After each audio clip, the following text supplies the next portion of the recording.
Can anybody hear me? Yes, we can hear you, but we cannot see you. Your camera is not on. Okay.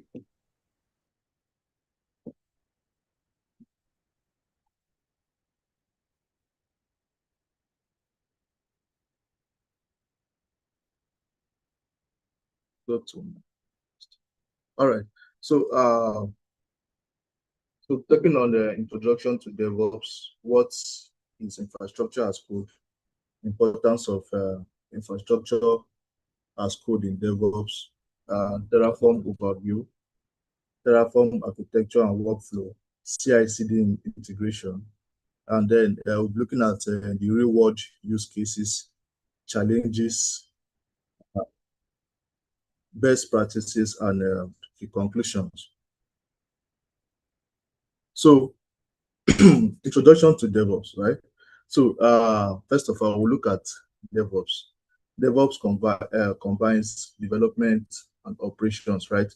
So it focuses on automation, collaboration, CI/CD, which is a continuous integration, continuous delivery, and then continuous deployment.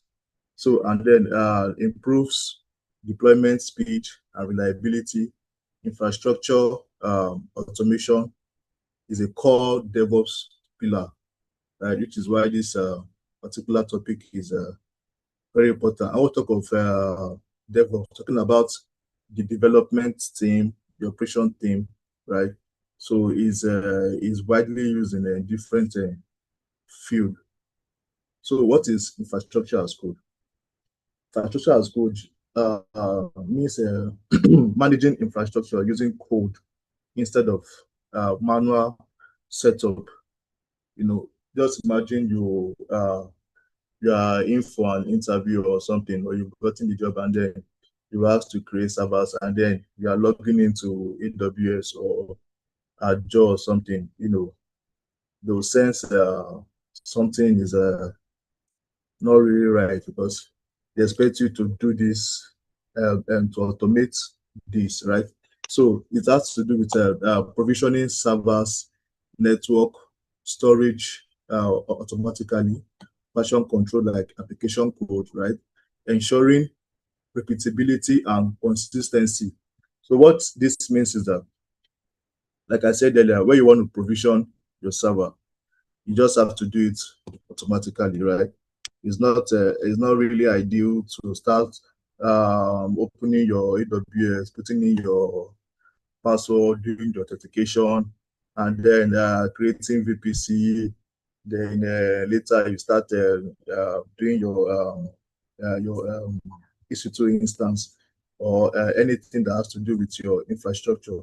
These things can just be done with a TF file, and then in seconds you have everything ready, right? So ensuring repeatability and consistency is something that even if you terminate that server, right, you can easily get that same thing again when needed. So importance of information as code in DevOps. So it eliminates manual configuration errors, like I said earlier, ensures environment consistency, right? So you get exactly what you've been having, right? Speed up infrastructure deployment, right? Instead of going to your cloud provider and then start doing the login and authentication and all that. Then enable scalable cloud architecture, which is very important, right? You can scale as you want in seconds. And also Terraform overview. So we have the open source by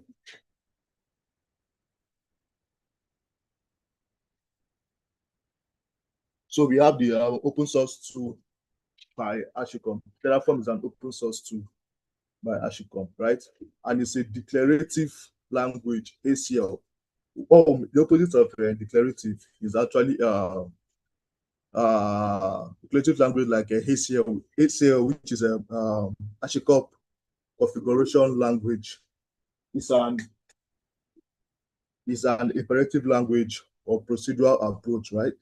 So why HCL describes what the final stage of infrastructure should look like what we say, I want 3 servers, right? That's what declarative language means. But for imperative approach, which is the opposite of declarative language, it describes how to achieve that state step by step. So like you say, okay, I want to create server 1, then create server B, server 2, right? Then check if server 3 exists. So those are what imperative and declarative language means. And then it supports any cloud provider, right? Like AWS, Azure, GCP. So it's not a matter of, oh, I know AWS, I don't know Azure. You know, this helps you feel like you know all. Then manages full cloud environment, right? There's nothing you do in the cloud. You can just do that in seconds. So Terraform architecture. So the user rights configuration file, which we call it the .tf file, right? So Terraform communicates with providers, your cloud providers, and then resources are created in the cloud. You understand? So all these things just happen in a jiffy. So state file, track infrastructure, and the likes. So we have the workflow. When we are using Terraform, there are some commands we use, right? So we have the Terraform init, right, which is to initialize the project. You have the Terraform plan to preview changes. What again? Terraform apply to deploy infrastructure. Terraform destroy to remove infrastructure. So all these commands is also on the Terraform documentation as well, but it helps you in when using Terraform to provide your infrastructure. So these are the basic commands everyone should know in Terraform. So we have Terraform plus CI/CD integration, right? So if you are using Terraform with CI/CD integration, so when codes are stored in GitHub repository, and then pipeline triggered by GitHub Action or Jenkins, right?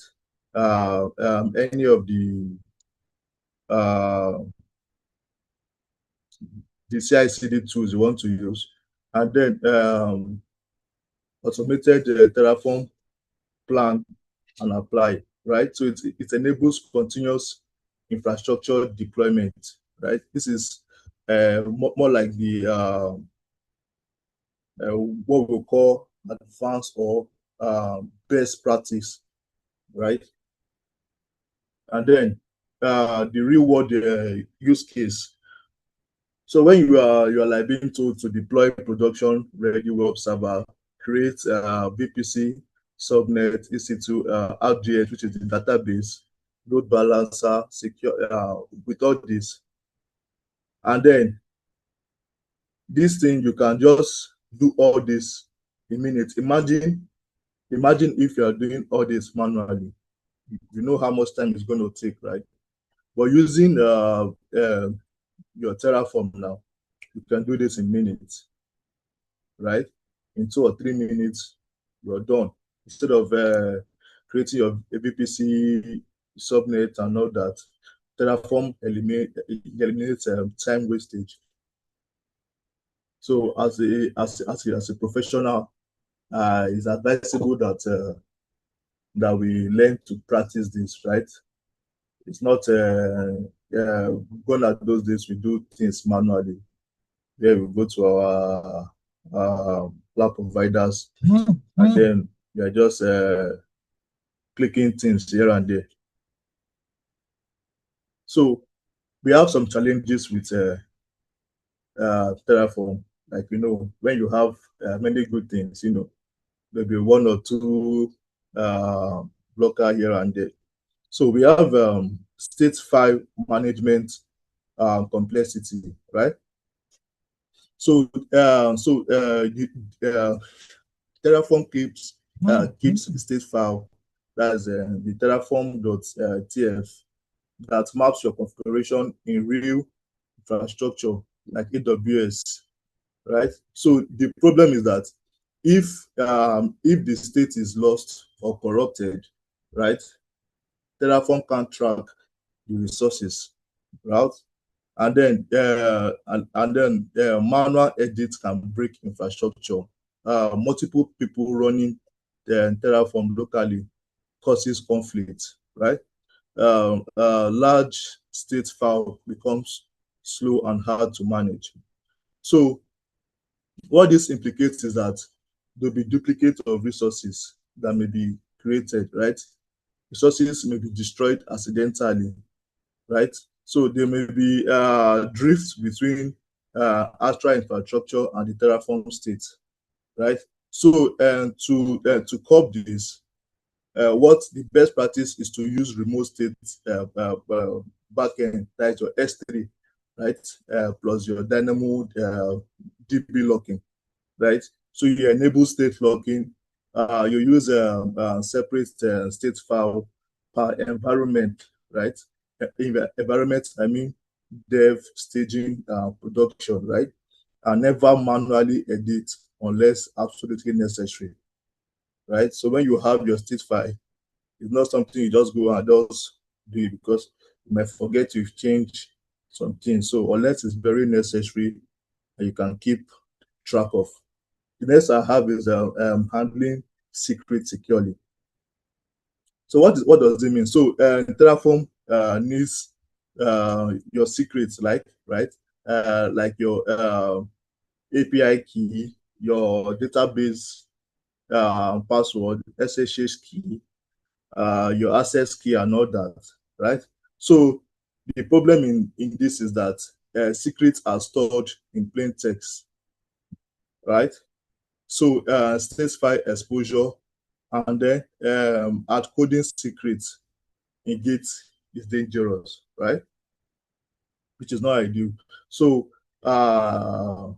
what this causes is the security breach, compliance violation, and unauthorized access, right? So to curb this, we use secret managers, like your AWS secret manager, your Ashika Vault. They use environment variables, right? And then when you are using that, you mark the variables as sensitive, right? And then you encrypt a remote state. So those are the ways to solve the challenges. And then we have the large infrastructure complexity, right? Large infrastructure complexity, you might be asking, what does that mean, right? So as infrastructure grows, Terraform configs become large and difficult to manage. You're a company where you have lots of infrastructures and all that.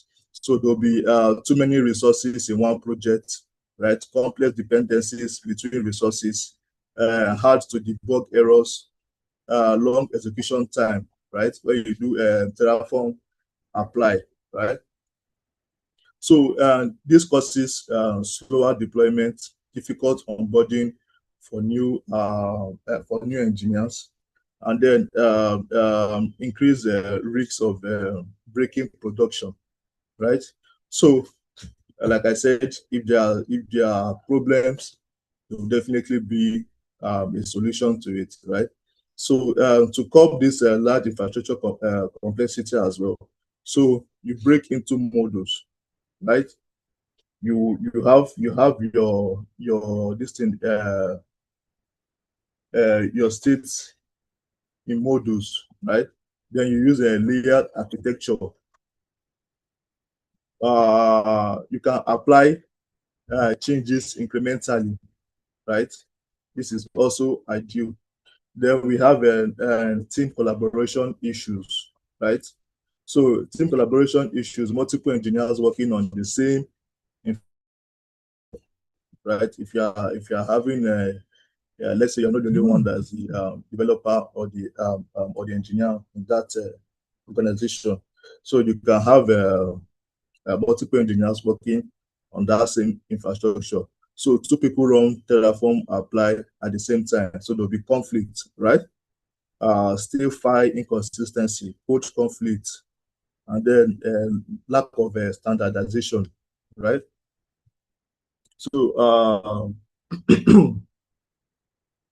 so when there's infrastructure drift, field deployments, production outrage, so what you do is you use a remote backend with locking, like I said earlier, right? And then use CI/CD pipelines instead of local apply, right? Like what we do in DevOps, CI/CD just helps for what? Your automation, right? And then you enforce code review, which is very important.